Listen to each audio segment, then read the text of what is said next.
ಗುರು Neptune ಸೇರಿ ನವಪಂಚಮ ಯೋಗ, ಮೇಷ ಸೇರಿ ಈ 5 ರಾಶಿಯವರ ಲಕ್ ಫುಲ್ಲು ಚೇಂಜ್. ನಮಸ್ಕಾರ ಸ್ನೇಹಿತರೆ, ಶಿವಲೋಕ ಚಾನಲ್ಗೆ ಸ್ವಾಗತ.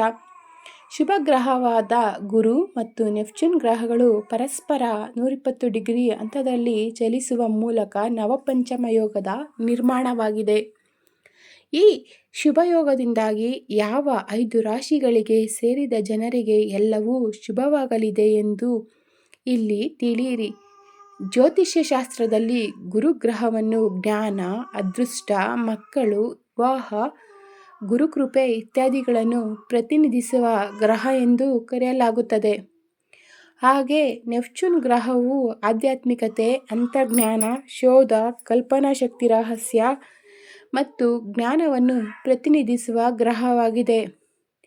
2026 ಜುಲೈ 24ರ ಮಧ್ಯಾಹ್ನ 12:49ಕ್ಕೆ ಗುರು ಮತ್ತು ನೆಪ್ಚೂನ್ ಗ್ರಹಗಳು ಪರಸ್ಪರ 120 ಡಿಗ್ರಿ ಅಂತರದಲ್ಲಿ ಚಲಿಸುವ ಮೂಲಕ ನವಪಂಚಮದ ಯೋಗ ನಿರ್ಮಾಣವಾಗಿದೆ. ಈ ಅವಧಿಯಲ್ಲಿ ಗುರು ಕಟಕ ರಾಶಿಯಲ್ಲಿ ಮತ್ತು ನೆಪ್ಚೂನ್ ಮೇಷರಾಶಿಯಲ್ಲಿ ಸಂಚಾರವನ್ನು ಮಾಡುತ್ತಿರುವುದು 120 ಡಿಗ್ರಿ ಕೋನವನ್ನು ಜ್ಯೋತಿಷ್ಯದಲ್ಲಿ ಅತ್ಯಂತ ಶುಭ ಎಂದು ಕರೆಯಲಾಗುತ್ತದೆ. ಏಕೆಂದರೆ ಪರಸ್ಪರರನ್ನು ಆಕರ್ಷಿಸಲು ಇದು ಸಹಾಯ ಮಾಡುವುದು. ನವಪಂಚಮ ರಾಜಯೋಗ 2026 ಹಾಗೆ ಕಟಕ ರಾಶಿಯಲ್ಲಿ ಗುರು ಉನ್ನತ ಸ್ಥಾನದಲ್ಲಿ ಚಲಿಸುವ ಮೂಲಕ ಭಾವನಾತ್ಮಕತೆ, ಬುದ್ಧಿವಂತಿಕೆ, ಸಂರಕ್ಷಣೆ ಮತ್ತು ಅದೃಷ್ಟವು ಇನ್ನಷ್ಟು ಬಲಗೊಳ್ಳುವುದು. ಜೊತೆಗೆ ಮೇಷರಾಶಿಯಲ್ಲಿ ನೆಪ್ಚೂನ್ ಗ್ರಹದಿಂದಾಗಿ ಹೊಸ ವಿಚಾರ ಮತ್ತು ಭವಿಷ್ಯದಲ್ಲಿನ ಸಂಭವಗಳ ಬಗ್ಗೆ ಜಾಗೃತರಾಗಿರಬೇಕಾಗುತ್ತದೆ. ಶಿಕ್ಷಣ, ಶೋಧ, ಆಧ್ಯಾತ್ಮಿಕ ಕ್ಷೇತ್ರ, ಹೂಡಿಕೆ, ಟೆಕ್ನಾಲಜಿ, ಚಿಕಿತ್ಸೆ ಮತ್ತು ರಚನಾತ್ಮಕ ಸಂಬಂಧ, ವೃತ್ತಿ ಕ್ಷೇತ್ರದಲ್ಲಿ ಹೆಚ್ಚಿನ ಲಾಭವನ್ನುಂಟು ಮಾಡಲಿದೆ. ಹಾಗಾಗಿ ಈ ಶುಭಯೋಗದಿಂದ ಅತ್ಯಂತ ಹೆಚ್ಚಿನ ಲಾಭವನ್ನು ಗಳಿಸುವ 5 ರಾಶಿಗಳ ಬಗ್ಗೆ ಇಲ್ಲಿದೆ ನೋಡಿ ಸಂಪೂರ್ಣ ಮಾಹಿತಿ. ಈ ವಿಡಿಯೋ ಇಷ್ಟವಾದರೆ ದಯವಿಟ್ಟು ಸಬ್ಸ್ಕ್ರೈಬ್ ಮಾಡಿ, ಸಪೋರ್ಟ್ ಮಾಡಿ. ಮತ್ತಷ್ಟು ಇಂತಹ ಜ್ಯೋತಿಷ್ಯ ವಿಡಿಯೋಗಳಿಗಾಗಿ ನಮ್ಮ ಚಾನಲ್ನ ಸಬ್ಸ್ಕ್ರೈಬ್ ಮಾಡಿ. ಮೊದಲನೇದಾಗಿ ಮೇಷರಾಶಿ. ಮೇಷರಾಶಿಗೆ ಸೇರಿದ ಜನರಿಗೆ ನೆಪ್ಚೂನ್ ಗ್ರಹವು ನಿಮ್ಮ ಲಗ್ನದ ಮನೆಯಲ್ಲಿ ಮತ್ತು ಗುರು 4ನೇ ಮನೆಯಲ್ಲಿ ಚಲಿಸಲಿದೆ. ಹಾಗಾಗಿ ಈ ಯೋಗವು ವ್ಯಕ್ತಿತ್ವ ನಿರ್ಧಾರವನ್ನು ತೆಗೆದುಕೊಳ್ಳುವ ಸಾಮರ್ಥ್ಯ, ಸಂಪತ್ತು ಮತ್ತು ಶಾಂತಿಯನ್ನು ಬಲಗೊಳಿಸುವುದು. ಮನೆ, ಭೂಮಿ, ವಾಹನ ಮತ್ತು ರಿಯಲ್ ಎಸ್ಟೇಟ್ಗೆ ಸಂಬಂಧಿಸಿದ ವಿಚಾರಗಳಲ್ಲಿ ಸಕಾರಾತ್ಮಕ ಫಲಿತಾಂಶಗಳನ್ನು ಪಡೆಯುವ ಸಂಭವವಿದೆ. ಹಾಗೆ ಹೊಸ ವ್ಯಾಪಾರವನ್ನು ಶುರು ಮಾಡಬೇಕೆಂದಿರುವವರಿಗೆ ಅಥವಾ ವೃತ್ತಿಜೀವನದಲ್ಲಿ ಹೊಸ ಕೆಲಸವನ್ನು ಹುಡುಕುತ್ತಿರುವವರಿಗೆ ಈ ಅವಧಿಯಲ್ಲಿ ಉತ್ತಮ ಅವಕಾಶ ಲಭಿಸುವುದು. ಈ ಅವಧಿಯಲ್ಲಿ ನೀವು ಹೆಚ್ಚಿನ ಆತ್ಮವಿಶ್ವಾಸದಿಂದ ಮುಂದೆ ಸಾಗುವಿರಿ. ಸೂರ್ಯನಿಗೆ ಪ್ರತಿದಿನ ಅರ್ಘ್ಯವನ್ನು ನೀಡಿ. ವಿಷ್ಣು ದೇವರನ್ನು ಶ್ರದ್ಧಾ ಭಕ್ತಿಯಿಂದ ಪೂಜಿಸಿ ಮತ್ತು ಅರಳಿ ಮರಕ್ಕೆ ನೀರನ್ನು ಅರ್ಪಿಸುವುದರಿಂದ ಅದೃಷ್ಟ ಮತ್ತು ವೃತ್ತಿ ಜೀವನದಲ್ಲಿ ಸ್ಥಿರತೆಯನ್ನು ಸಾಧಿಸಲು ಸಹಾಯ ದೊರಕುವುದು. ಎರಡನೇದಾಗಿ ಕಟಕ ರಾಶಿ. ಕಟಕ ರಾಶಿಗೆ ಸೇರಿದ ಜನರಿಗೆ ಈ ಯೋಗವು ಅತ್ಯಂತ ಹೆಚ್ಚಿನ ಪ್ರಭಾವಶಾಲಿಯಾಗಿರಲಿದೆ. ಏಕೆಂದರೆ ಗುರು ನಿಮ್ಮ ರಾಶಿಯಲ್ಲಿಯೇ ಚಲಿಸುತ್ತಿರುವುದು. ಇದು ನಿಮ್ಮ ಸಾಮರ್ಥ್ಯ ಮತ್ತು ಸಾಮಾಜಿಕ ಪ್ರತಿಷ್ಠೆಯನ್ನು ಹೆಚ್ಚಿಸುವುದು. ಹಾಗೆ ಮೇಷರಾಶಿಯಲ್ಲಿ ನೆಪ್ಚೂನ್ 10ನೇ ಮನೆಯಲ್ಲಿ ಚಲನೆ ಮಾಡಲಿದೆ. ಹಾಗಾಗಿ ಕೆಲಸವನ್ನು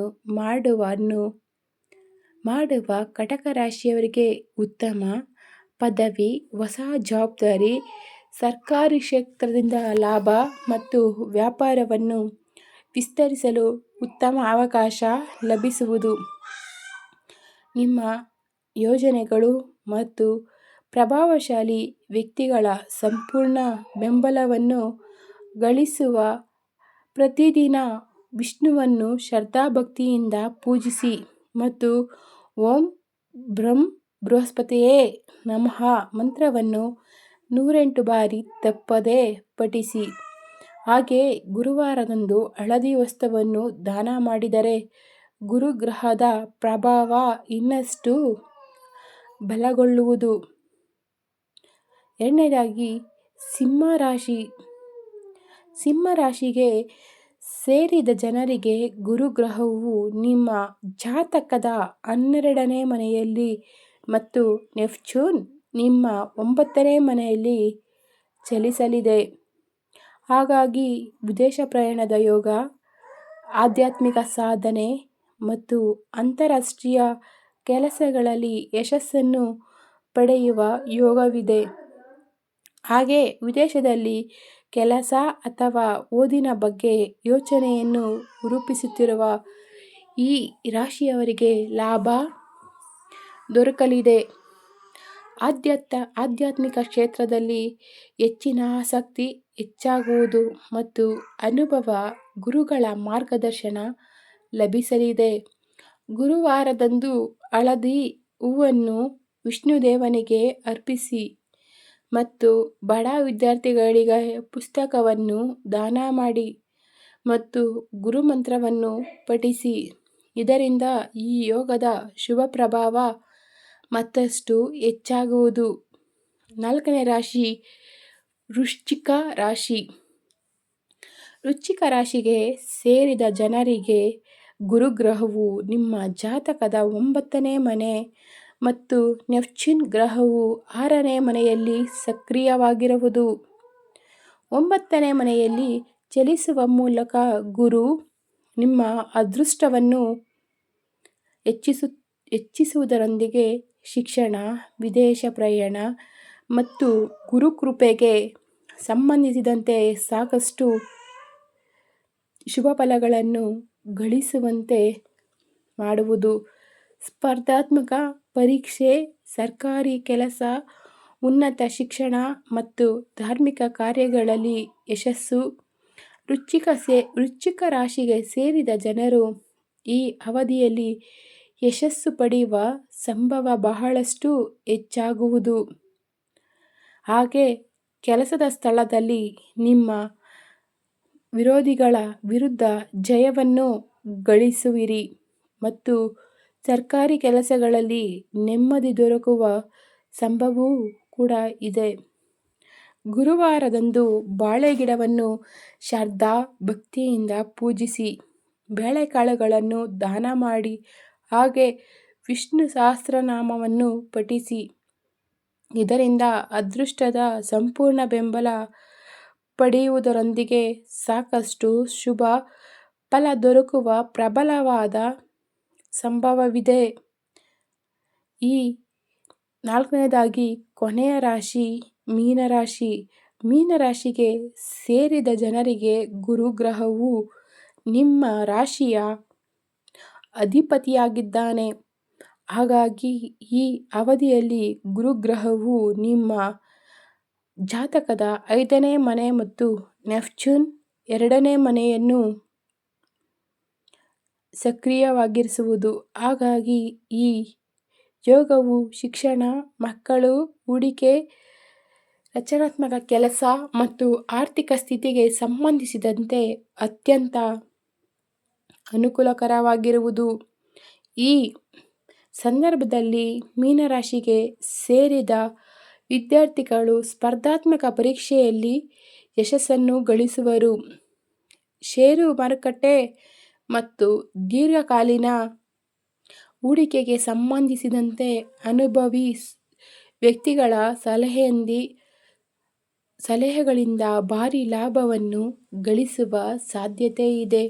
ಮನೆಯಲ್ಲಿ ಯಾವುದಾದರೂ ಶುಭ ಸುದ್ದಿಯ ಪ್ರಾಪ್ತಿಯಾಗಬಹುದು ಮತ್ತು ಮಕ್ಕಳಿಗೆ ಸಂಬಂಧಿಸಿದಂತೆ ಹೆಚ್ಚಿನ ಸಂತೋಷವನ್ನು ಹೊಂದುವಿರಿ.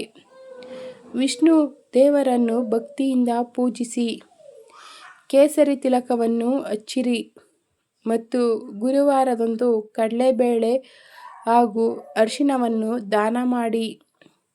ಇದರಿಂದ ಗುರುಕೃಪೆಗೆ ನೀವು ಸಾಕಷ್ಟು ಹೆಚ್ಚಾಗಿ ಪಾತ್ರರಾಗುವಿರಿ. ಈ ವಿಡಿಯೋ ಇಷ್ಟವಾದರೆ ಲೈಕ್ ಮಾಡಿ, ಶೇರ್ ಮಾಡಿ, ದಯವಿಟ್ಟು ಸಬ್ಸ್ಕ್ರೈಬ್ ಮಾಡಿ, ಸಪೋರ್ಟ್ ಮಾಡಿ. ಧನ್ಯವಾದಗಳು.